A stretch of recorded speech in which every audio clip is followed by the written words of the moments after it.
স্বপ্ন দেখতেন। প্রথম ওহিটা হচ্ছে ঘুমের মধ্যে স্বপ্ন দেখা। নবী ঘুমাতেন আর যেটা স্বপ্ন দেখতেন, এবার বলছে ফাকানা লা ইয়ারা রুয়ান ইল্লা জাত মিসলা ফালাকিস সুবহি। নবী রাতের বেলা ঘুমের মধ্যে যে স্বপ্নটা দেখতো, সকালবেলা যখন নবী ঘুম থেকে উঠতো স্বপ্নটা দিবালোকের মতো সত্য হয়ে যেত। বলেন সুবহানাল্লাহ। রাত্রে স্বপ্ন দেখতেন, দিনের বেলা উঠে দেখতো যে স্বপ্নটা উনি দেখেছেন রাত্রে ঘুমের মধ্যে, সেই স্বপ্নটা বাস্তবে দেখা যাচ্ছে। অর্থাৎ নবীদের স্বপ্নটাও ওহী, আমাদের স্বপ্ন না যে রাত্রের বেলা স্বপ্ন দেখছি হ্যাঁ আমার সঙ্গীকে নিয়ে দীঘায় গিয়ে খুব ফুর্তি করছি, আর ঘুম থেকে রেস্টুরেন্টে গিয়ে বিরিয়ানি খাচ্ছি, আর ঘুম থেকে উঠে দেখি খাটের নিচে পড়ে মাটি চাটছি। এরকম না, নবীদের স্বপ্ন ওহী। মানে নবীর স্বপ্ন প্রকাশ্যে ফুটে উঠতো কিরকম একটা দৃষ্টান্ত দিলে বোঝা যাবে। যেমন আমরা কুমড়োর দানা, লাউয়ের দানা, তরমুজের দানা মাটির মধ্যে পুঁতে দেই না ভাই, তারপরে মাটি চাপা দিই, ওই চারাটা মাটি ফেড়ে উপরে ঠেলে ওঠে না, ঠেলে ওঠে। মিসলা ফালাকি সুবহি, সকাল যেমন সূর্য রাতের অন্ধকারকে চেপে দিয়ে সূর্য যেমন ঠেলে ওঠে, নবীর স্বপ্ন এমন সত্যি হতো। বলেন সুবহানাল্লাহ। এই স্বপ্ন আমার নবীজি দেখতেন। এই দেখা যখন দেখছেন ওনার, তখন ফাকানা ওয়াকানা ইয়াকলুবি গারি হিরাইন, উনি তখন গারি হিরাতে চলে গেলেন। ফাকানা আনাবি করিন, আমি পড়তে জানি না। ফাখাজানি ফাকাতানি সানিয়া হাত্তা বালাগা মিন্নিল জুহুদা, যে দ্বিতীয়বার আবার আমাকে চেপে ধরলেন। ফারসালানি, আবার আমাকে ছেড়ে বলছে ইকরা ইয়া মুহাম্মদ, পড়ো। আমি বললাম কুল তুমা আনাবি করিন, আমি পড়তে জানি না। ফাখাজানি ফাকাতানি সালিসা, তিনবার চেপে ধরলো। রাসূল বলছে জানটা যায়। এবারে ফারসালানি, এবার নবী এবার আমাকে ছেড়ে দিয়ে বলছে ইকরা বিসমি রাব্বিকাল্লাযী খালাক, খালাকাল ইনসানা মিন আলাক। হে নবী পড়ো, তোমার প্রভুর নাম, যে তোমাকে সৃষ্টি করেছে আর মানুষকে আল্লাহ তৈরি করেছে এক ফোঁটা রক্তের দ্বারায়। এইভাবে যখন হয়ে গেল, আল্লাহ নবী বাড়ি ফিরে আসছেন, এসে বলছে ইয়া খাদিজা জাম্মিলুনি জাম্মিলুনি, আমাকে তাড়াতাড়ি চাদর চাপা দাও, আমাকে চাদর চাপা দাও। ফাজাম্মালুহু, রাসূলকে চাদর চাপা দেয়া হলো। ভয় যখন চলে গেল, খাদিজার কাছে বলছে ফাকবারাহাল খবরা, টোটাল ঘটনা শুনিয়ে বলছে ইয়া খাদিজা লাকাদ খাশিতু আলা নাফসি, ও খাদিজা আমার মনে হয় আমি বুঝি আর বাঁচব না, আমার জানে বড্ড ভয় হচ্ছে। মা খাদিজা বলছেন কাল্লা, কখনো না, আল্লাহ আল্লাহর কসম করে বলছি লা ইকুজিকাল্লাহু আবাদা, আল্লাহ তোমাকে কোনোদিন অসম্মান করবে না। বলেন সুবহানাল্লাহ।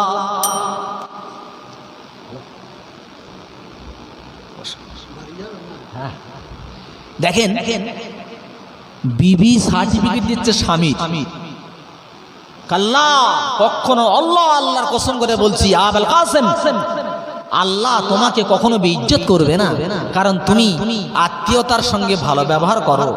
ইন্নাকা লা তাসিলুর রহিম, তুমি আত্মীয়ের সঙ্গে ভালো ব্যবহার করো, তুমি দুস্থদের অসহায়দের বোঝা বহন করো, দরিদ্রদেরকে তুমি হেল্প করো, মেহমানদেরকে তুমি আপ্যায়ন করো, আল্লাহ তোমাকে অসম্মান করবে না।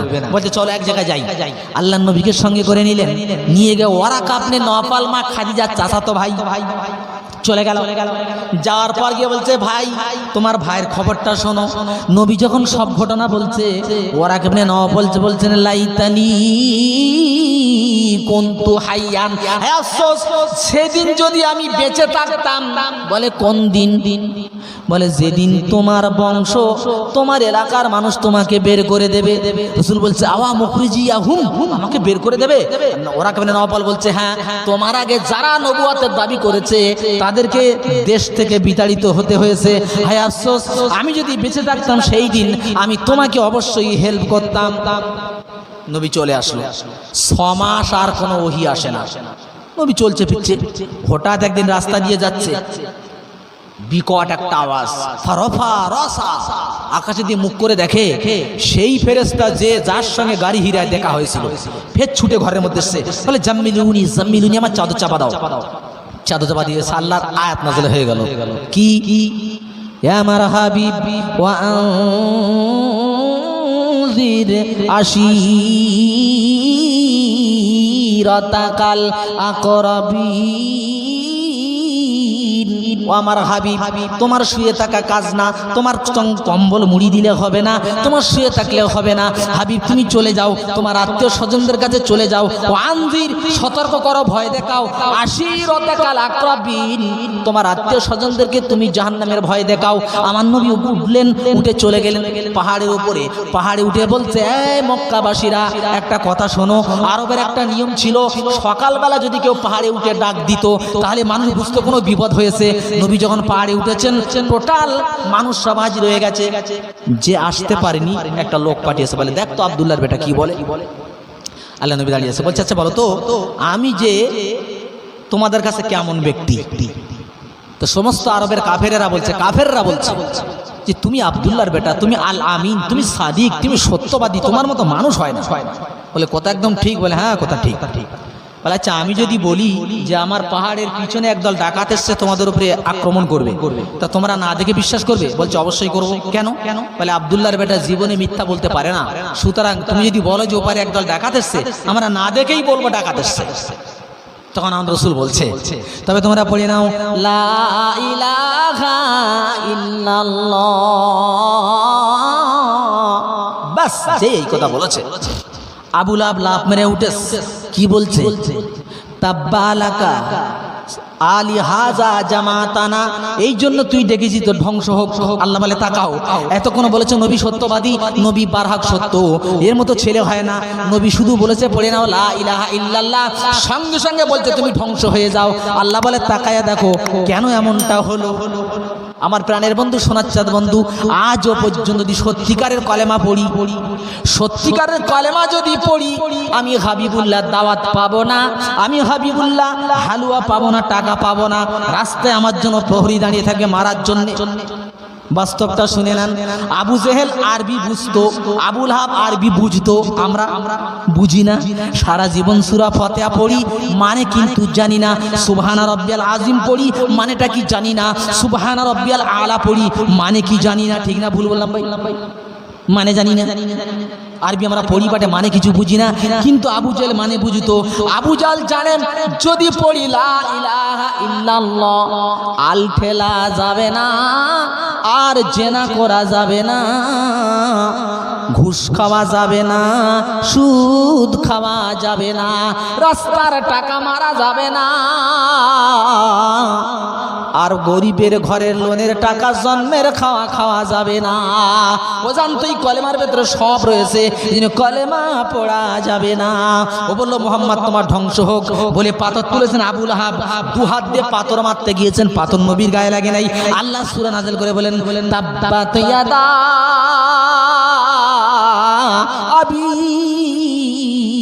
লাহাবিন ওয়া তাব, ধ্বংস হলো আবু লাহাব, ধ্বংস হলো আবু লাহাবের দুটো হাত, নিজে ধ্বংস হলো। সূরা নাযিল হয়ে গেছে। আল্লাহ বলছে এই কলেমা পড়েছে রাসূল, তুই কলেমা না পড়তে পারতিস, বিরোধিতা করলি কেন?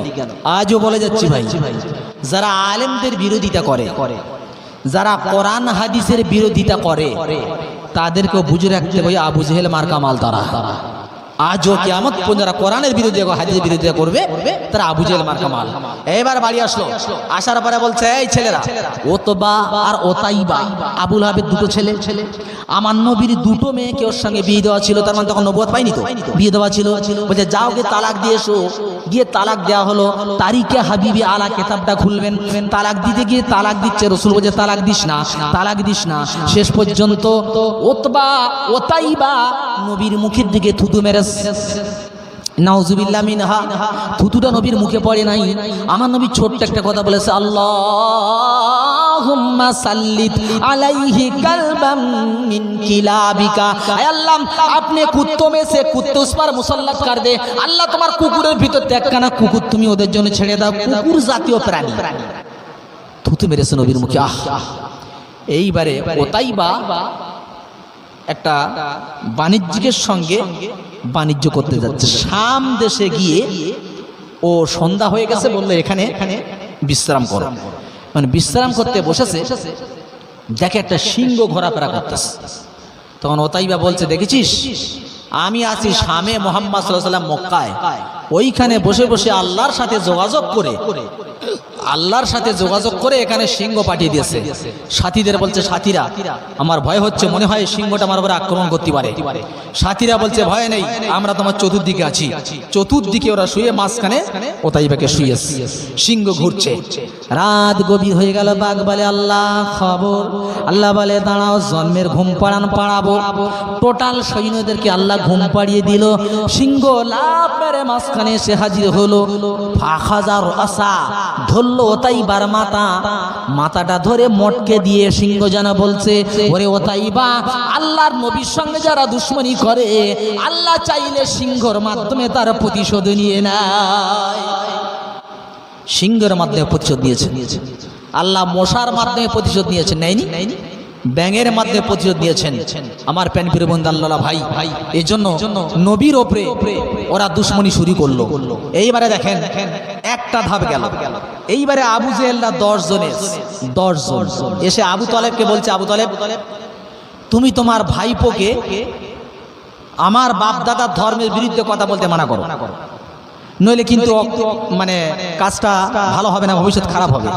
নবী যখন বাড়ি এসছে, আবু তালেব বলছে, ভাইপো তো তুমি একটু ধীর গতিতে কাজ করলে হতো না? বলছে কেন চাচা? বলে ওরা আমার কাছে এসেছিল, নবী যা কাজ করছিল কাজ আরো বাড়িয়ে দিচ্ছে। এইবারে তারপরের দিন এসেছে একটা সুন্দর একটা ছেলে নিয়ে আবু তালেবের কাছে। সে বলছে, চাচা আবু তালেব, এই নেন একটা সুন্দর ছেলে, তোমার ভাইপোকে দাও আমাদের হাতে তুলে। বলে কেন? বলে এই ছেলেটা তুমি নাও আর তোমার ভাইপোকে আমাদের কাছে দাও, আমরা তোমার ভাইপোকে হত্যা করবো। বলেন নাউজুবিল্লাহ, ভাইপোকে হত্যা করবো। আবু তালেব বলছে, কি একটা কথা হলো নাকি? তোমার ভাইকে হত্যা করবে, ছেলেটা দেবে, হতে পারে না। চলে গেল। তারপরে দেশে বলছে, দেখো আবু তালেব, এবারে যদি তোমার ভাইপোকে না রুখে দাও, তাহলে আমরা তোমার বিরুদ্ধে যুদ্ধ করব, তখন কিন্তু কিছু করার থাকবে না। নবীকে ডেকে এবারে চাচা আবু তালেব বলছে, ভাইপো একটু কাজের গতি কমাও। নবী বুঝতে পেরেছে চাচা এবারে বিগড়ে যেতে পারে।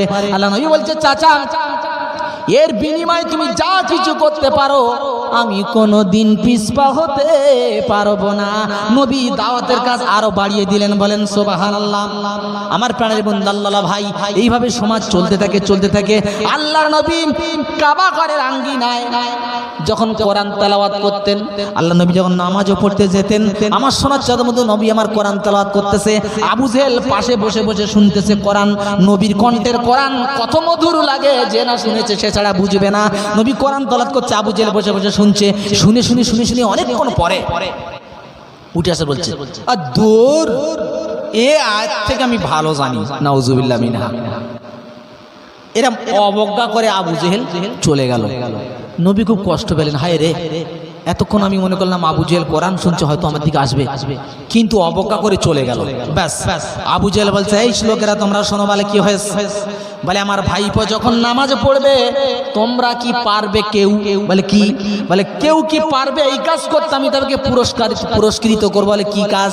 বলে উটের ভুঁড়ি নাড়ি রক্ত আমার ভাইপোর ঘাড়ে চাপিয়ে দিতে হবে। বলে হ্যাঁ দেবো। দাঁড়িয়ে গেল, নাম তার উকবা, আইন কফ, এটা ছিল আগেরটা ছিল আইন তা, এটা হলো আইন কফ বাহা উকবা।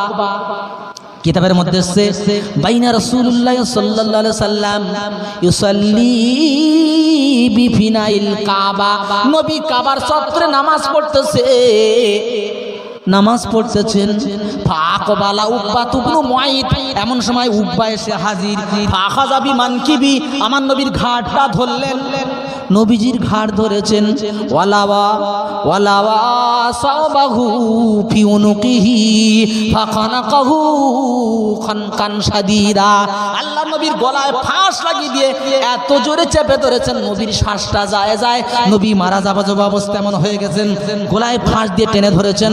ফাকবালা আবু বকর সিদ্দিক, এমন সময় আবু বকর সিদ্দিক আসলেন। এসে ফাখাযাবি মানকিবি, ধরেছে উকবার ঘাড়। ফাদাফা আন রাসূলুল্লাহ সাল্লাল্লাহু আলাইহি ওয়াসাল্লাম, নবীর থেকে সরিয়ে দিয়ে বলছে, আরে আর তাকতুলুনা রাজুলান, তোমরা এই লোকটাকে হত্যা করতে চাও কেন? ও বলেছে আল্লাহ এক, আল্লাহকে মেনে নাও, তাই তোমরা হত্যা করতে চাও, এমন কাজ করো না। আমার সোনা চাঁদ বন্ধু, এটাতে গেল গলায় আটকানো, ভুঁড়ি চাপানো হলো, ওকবা ভুঁড়ি চাপিয়ে দিয়েছে। আমা ফাতেমাতুজ জাহরা এসে বলছে আব্বাজি, ভুঁড়িটা সরিয়ে দিলেন, বলছে আব্বাজি তোমার জামাটা ছিঁড়ে ফেলেছে কাফের বেঈমানেরা, তোমার শরীরে রক্ত, এরম বাচ্চা মেয়ে কাঞ্চার বলছে। আমার নবী বলছে মা চিন্তা করো না, চিন্তা করো না, এমন একটা দিন আসবে মা, মক্কা মদিনা কেন তামাম এলাকাতে মানুষ চলাফেরা করবে, রাত্রে চলবে, দিনের বেলা চলাফেরা করবে, মানুষের মধ্যে আল্লাহর ভয় ছাড়া আর কারো ভয় থাকবে না। বলেন সুবহানাল্লাহ। এভাবে নবীকে কষ্ট দিচ্ছেন কিসের কারণে? কলেমা পড়ে। নবী একদিন কাবায় বসে আছে, খুব মজার একটা হাদিস শোনেন। কাবার ওখানে বসে আছে Utba ibn Rabia, Utba ibn Rabia গিয়ে বলছে ভাইপো কেমন আছো? আল্লাহ রাসূল বলছে ভালো আছি। বলে চাচা কিছু বলবে নাকি? বলে হ্যাঁ, 4টে প্রস্তাব নিয়ে এসেছি। তো বলছে বলো। বলে দেখো, 1 নাম্বার প্রস্তাব হচ্ছে তুমি যদি সুন্দরী মেয়ে চাও, তা মদিনার মক্কার সব থেকে সুন্দরী মেয়ে তোমার হাতে দেবো, শুধু তুমি আমার বাপদাদার ধর্মের বিরোধিতা করো না। নবী মাথা নিচু করে চুপ করে আছেন। এ তখন বলছে ও তাহলে পছন্দ হয়নি, একা বলছে তাহলে তোমার পছন্দ হয়নি, তাই তো? যে 2 নাম্বার প্রস্তাব হচ্ছে তুমি যদি চাও তাহলে তোমার এলাকার বাদশা বানিয়ে দেবো, এবং আমরা লিখে দিয়ে যাব বংশ পরম্পরায় যত মানুষ আসুক তোমাকেই নেতা মানবে। নবী কিচ্ছু বলল, চুপ করে আছে। এই চিন্তা করলো সর্বনাশ, এত বড় প্রস্তাব দিলাম তাও এ মানতে রাজি না, এ কি মানুষ? কয়েকটা প্রস্তাব বলার পর লাস্টে বলছে মোহাম্মদ একটা কথা বলবো। এই মনে মনে করছে যে এত বড় বড় প্রস্তাব যখন মানে না, তাহলে মনে হচ্ছে এর মাথার কোনো সমস্যা আছে। বলেন নাউজুবিল্লাহ মিনহা। আল্লাহ রাসূল বললেন তো কি? বলে তোমার যদি ব্রেনের কোনো সমস্যা থাকে বলো, সবথেকে ভালো ডাক্তার দেখাবো। ব্যাস, আল্লাহ নবী বলছেন তোমার বলা শেষ? বলে হ্যাঁ। এবার নবী বলছেন শোনো, সূরা কালাম পড়ে কোরআন পড়ে শোনাচ্ছেন। কোরআন পড়তে পড়তে 4-5টা আয়াত যখন পড়া হয়ে গেছে, ও আর সহ্য করতে পারে না, ও তোমার অন্তর গলে যাচ্ছে। তখন বলছে মোহাম্মদ থামো। মানে ও চিন্তা করছে আমি এখন মুসলমান হয়ে যাবো, যে কোরআন পড়ছি মুসলমান হয়ে যাবো। উঠে আবু জেহেলের কাছে গেছে। আবু জেহেল মনে মনে খুশি। আবু জেহেল মনে করে কোনো ভালো সংবাদ এনেছে। বলছে ও তো বা খবর কি? বলে তোমাদের চরকায় তোমরা তেল দাও। বলে কি বলতে চাও? বলে মুহাম্মাদের কাজ মুহাম্মাদকে করতে দাও, ওর ধারে বাড়ে যেও না। ওখানে যদি তোমরা যাও তাহলে মুহাম্মাদের কোরআন শুনলে হেদায়েতে তোমরাও মুসলমান হয়ে যাবে। বলেন সুবহানাল্লাহ। নবীর শায়েস্তা করতে পারছেন না কোনোভাবে। এবারে বলছে না, আন্তর্জাতিকভাবে নবীর জব্দ করতে হবে। আন্তর্জাতিক কায়দাটা কিরাম দেখেন। হজের মৌসুম এসছে, সবাই হজ করতে এসছে। এখন আবু জেহেল ওদের সর্দার, একটা মানে শিক্ষিত সর্দারকে ডেকেছে। ডেকে বলছে তুমি বলো, এখন তো সারা দুনিয়ার লোক এখানে আসবে, তা মুহাম্মাদের বিরুদ্ধে কি করা যাবে? তো বলছে তোমরা বলো, আমি পরামর্শ দেবো। তো বলছে মুহাম্মাদকে আমরা পাগল বলবো। তখন ও বলছে ওলিদ ইবনে মুগিরা। বলছে এ তো মারাত্মক ভুল কথা। বলে কেন? তাহলে দেখো আমি তো চিনি মুহাম্মাদের মধ্যে কোনো পাগলামো নাই। একটা কাফের বলছে মুহাম্মাদের মধ্যে কোনো পাগলামো নাই, এ কথা মানুষের কাছে বললে কেউ মানবে না। তখন আরেকজনা বলছে তাহলে আমরা বলি যে মুহাম্মদ জাদুঘর। তো বলছে তো মারাত্মক কথা। কেন? বলে কখনো হতে পারে না, মুহাম্মাদের মধ্যে কোনো জাদুর লেশ মাত্র নেই। তো আরেকজনা বলছে তাহলে কাজ করা যাক, আমরা বলি যে মুহাম্মদ হচ্ছে কবি। তাহলে দেখো আমি একজন কবি, সুতরাং মুহাম্মাদের মধ্যে কবির কোনো লেশ মাত্র নাই। তাহলে কি করব? তখন বলছে উকবা ইবনে ওলীদ ইবনে মুগিরা বলছে একটা কাজ করা যাক, তোমরা একটা কথা বলতে পারো, কারণ ইন্না মিনাল বায়ানে লাসিহরুম মুবিন। হাদিস এসেছে ইন্না মিনাল বায়ানে লাসিহরুম মুবিন। এমন কিছু কথা আছে যে কথাগুলো জাদুর মতো, হারাম জাদু না। এমন কিছু লোক কথা বলে, গল্প করলে লোক শোনে, সুর দিলেও শোনে, তার কথার মধ্যে এমন একটা মাধুর্যতা লাগিয়েছে। তা বলছে দেখো জাদুর মধ্যে একটা মধু আছে, তা তোমরা জাদুঘরটা বলো। চতুর্দিকে লোক ছড়িয়ে গেল, চতুর্দিকে লোক হাজার হাজার বিদেশ থেকে লোক এসছে, লোকে প্রচার করছে, এই দেখো তোমরা হজ করতে এসছো, হজ করবে, হজ করে থুরু দেশে চলে যাবে, ওইখানে জানে যেও না, ওই গুহার মধ্যে একটা জাদুঘর আছে, ওখানে গেলে বিপদে পড়ে যাবে। আর আরবিতে একটা কথা আছে জানেন জি, আল ইনসানু হারিসুন আলা মা মুনিয়া, মানুষকে তুমি যাতে বাধা প্রদান করবে মানুষ সেই দিকে বেশি যাবে, ঠিক না বলবে?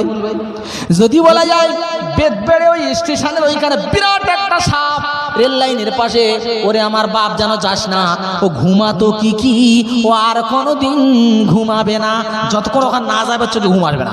এটা মানুষের পেশা, এটা মানুষের স্বভাব। এখন এরা বলছে হজ হোক আর না হোক ও দেখবো না, জাদুঘর না দেখে বাড়ি যাব না। আমার প্রাণের বন্ধু দেখেন, আল্লাহ বলছে তাকাও, আবু লাহাব, আবু জেহেল, ওর সাথীরা নবীর বিপক্ষে প্রচার করছে, অপপ্রচার করছে, আর আমি আল্লাহ ওদের অপপ্রচারটা নবীর জন্য প্রচারের কাজে লাগিয়ে দিলাম। হাজার হাজার মানুষ নবীর গুহার সামনে যায়, এরা বলছে পাগল, নবীর চেহারা দেখে কাঁদে আর বলে এত সুন্দর চেহারা জীবনে কোনোদিন দেখি নাই। ও বলেছে পাগল, কিন্তু এমন চাঁদের মতন চেহারা পাগল হতে পারে না। তারপরে বলল, এরা লোকেরা বলছে ও ভাই আপনার জাদুটা আমাদের দেখান তো।